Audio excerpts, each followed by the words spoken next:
শৈশবে ইউসুফের লালন পালন ও চুরির ঘটনা হাফে ইবনু কাসির বর্ণনা করেন যে ইউসুফের জন্মের কিছুকাল পরেই বেনিয়ামিন জন্মগ্রহণ করেন। বেনিয়ামিন জন্মের পরপরই তাদের মায়ের মৃত্যু ঘটে।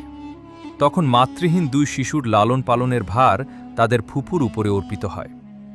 আল্লাহ তাআলা ইউসুফকে এত বেশি রূপ লাবণ্য এবং মায়াশীল ব্যবহার দান করেছিলেন যে যেই তাকে দেখত সেই তার প্রতি আকৃষ্ট হয়ে পড়ত। ফুফু তাকে অত্যন্ত স্নেহ করতেন, একদণ্ড চোখের আড়াল হতে দিতেন না। এদিকে বিপত্নিক ইয়াকুব আলাহিসাল্লাম মাতৃহীনা দুই শিশুপুত্রের প্রতি স্বাভাবিকভাবেই অধিকতর দুর্বল এবং সর্বদা ব্যাকুল থাকতেন। ইতিমধ্যে ইউসুফ একটু বড় হলে এবং হাঁটাচলা করার মতো বয়স হলে পিতা ইয়াকুব আলাহিসাল্লাম তাকে ফুফুর নিকট থেকে আনতে চাইলেন, কিন্তু ফুফু তাকে ছাড়তে না রয়। ওদিকে পিতাও তাকে নিয়ে আসতে সংকল্পবদ্ধ। শুরু হলো পিতা ও ফুফুর মধ্যে মহব্বতের টানা পড়েন, ফলে ঘটে গেল এক অঘটন। অধিক পীড়াপিড়ির কারণে ইউসুফকে যখন তার পিতার হাতে তুলে দিতেই হল, তখন স্নেহান্ধ ফুফু গোপনে এক ফন্দি করলেন।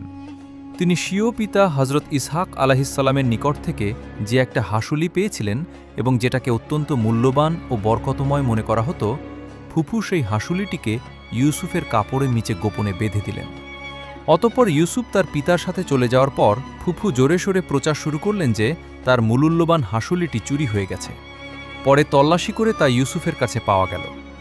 ইয়াকুবি শরিয়াতের বিধান অনুযায়ী ফুফু ইউসুফকে তার গোলাম হিসাবে রাখার অধিকার পেলেন। ইয়াকুব আলাহিসাল্লামও দ্বিরুক্তি না করে সন্তানকে তার ফুফুর হাতে পুনরায় সমর্পণ করলেন। এরপর যতদিন ফুফু জীবিত ছিলেন ততদিন ইউসুফ তার কাছেই রইলেন।